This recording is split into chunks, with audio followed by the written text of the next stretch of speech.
Hello বন্ধুগণ, আসসালামু আলাইকুম। আজকে আবার একটা নতুন রেসিপি নিয়ে চলে আসছি। আজকে আমি বানাবো ঝিঙ্গে আলু মাছ দিয়ে একটা নতুন স্বাদের রেসিপি।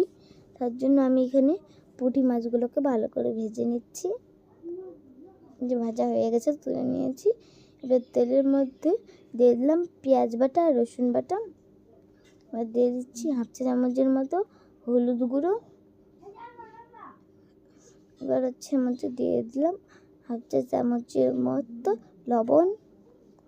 দিয়ে দিচ্ছি স্বাদ অনুযায়ী শুকনো লঙ্কার গুঁড়ো।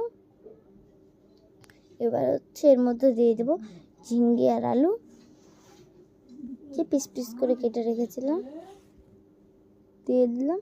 দিয়ে ভালো করে নাড়াচাড়া করে নিচ্ছি। ভালো করে নাড়াচাড়া করে নিচ্ছি এভাবে করে।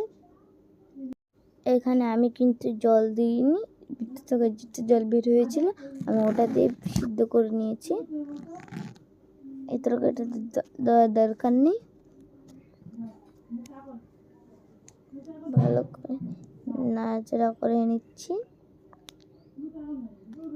দেখছিলাম জালগুলো সেদ্ধ হয়েছে কিনা। তরকারিটা প্রায় শেষের দিয়ে ভালো করে কষিয়ে রান্না করে নামিয়ে নেব। যারা আমাদের চ্যানেল নতুন এসেছেন তারা প্লিজ আমাদের চ্যানেলটাকে সাবস্ক্রাইব করবেন।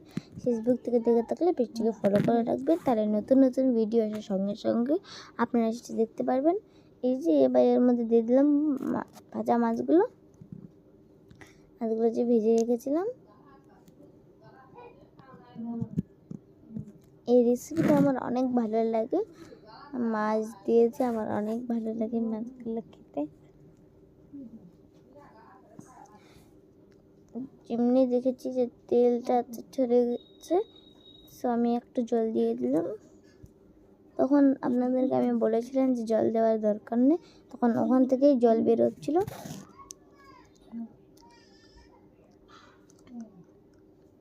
এবার উপর থেকে দিয়ে দিচ্ছি ধনে এই যে গুঁড়োটা দিয়ে দিলাম, জিরার গুঁড়োটা।